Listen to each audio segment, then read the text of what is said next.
Unit 3 Equations, Lesson 5, Modeling with Algebra. So in this chapter, you have learned how to move variables and constants around in an equation. So now what we're going to be practicing is how to make our equation when we are given a sentence. So let's try these ones together. So it says, write an algebraic expression to represent each description. 3 times a number is equal to 18. So I'm just going to highlight a couple of things that jump out at me here. So 3 times a number equal to 18. So 3 times a number equal to 18. So times means multiplication. The number is our unknown, and equal is an equal sign, and 18 would be on the other side. So this would be written like this. So 3 times a number that we don't know is equal to 18. So I've taken that sentence and I've made it into an algebraic equation. A number, so that is our unknown, is decreased. So decreased implies subtraction by 6 is 4. So whenever you see the word is, that is your equal sign. So a number decreased by 6. So this number, when you subtract 6, the answer is 4. So our equation would look like this. So the number decreased by 6 is equal to 4. Next one. Tucker's age in 4 years will be 16. So Tucker's age is our unknown. We don't know what Tucker's age is. In 4 years, so if it's happening in 4 years, we're going to be adding will be, that is our equal sign, and then the final part is 16.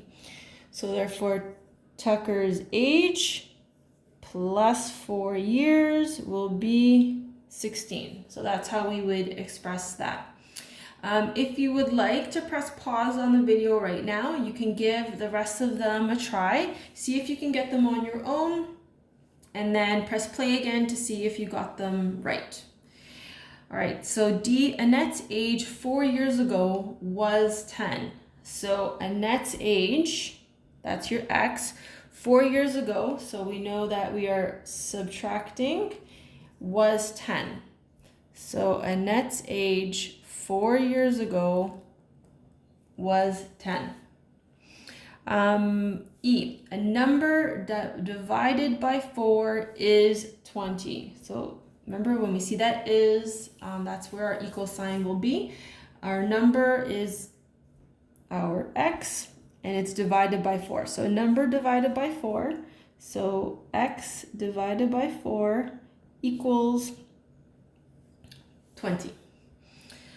Next one, the square of a number is 25. So number is our unknown. The is means equal sign, and squared means we're squaring this. So x squared is equal to 25. G, the square root of a number is 100. And so remember, that number is our x. Square root is what we're doing to that number. So the square root of x is 100. Last one, 4 less than a number is 7. So 4 less than a number, so 4 less means we're subtracting. So if we have a number and we have 4 less of it, it is equal to 7. And that's how you create algebraic equations from sentences. So let's try to do an example of a word problem. So it says, write an equation to represent each sentence. Explain your choice of variable. Raiden has $15 more than David. Together they have 72. So what you want to do is figure out which person you're going to want to make X. So it says Raiden has 15 more than David. So basically what that means is that Raiden is equivalent to David plus 15. So I would make David X, and then Raiden would be X plus 15. So we can write that down. So David is X, Raiden is X plus 15. And we know that together they have $72. So then what we can do is combine these two individuals to create an equation. So David is X, and then Raiden is X plus 15, and both of them together is equal to 72.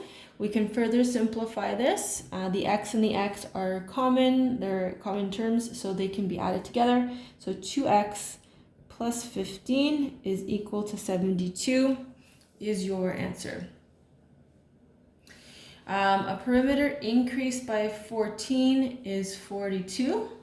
So what we're going to do is let P represent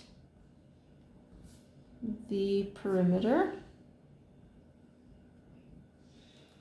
So what's happening to the perimeter is that it is going to be increased by 14. And when you do that, it's going to equal 42. So P plus 14 equals 42. Last one, we're going to solve each equation and explain our choice of variable. So it says the sum of 3 consecutive numbers is 48. Find the numbers. So the word consecutive means that these numbers come one after another. So if we let X represent the first number. So remember, these 3 numbers come one after another. So if X is the smallest number, then the second number would be X plus 1. And then the third number, because we have 3 numbers all together, so the third number would be X plus 2. So X is our first number, X plus 1 is our second number, and then the third number would be X plus 2. Now what we do know about this is that when you add up these 3 numbers together, they're going to equal 48. So now I can start putting it into an algebraic expression. So X is my first number, plus X plus 1, which is my second number, and then X plus 2 is my third number. So these 3 numbers, they're consecutive. It means they come one after another, like 10, 11, 12. When we add all of these numbers up together, we should get 48. And now it says we have to figure out what the numbers are. So what we can do is now apply our rules of isolating variables. So I'm going to leave the x's alone. So I've got x plus x plus x on my left side. And then I'm going to move all the numbers to the right side. So 48, the 2 is going to come over. So it becomes negative 2. And then the 1 is going to come over. So that changes to negative 1. X plus x is 3x. 48, take away 2, take away 1 is 45. And so now I can use this information to get what 1x is. So divide by 3, x is equal to 15. So I didn't leave myself a lot of room, but I'll write it over here. So therefore statement, because it is a word problem, the numbers are,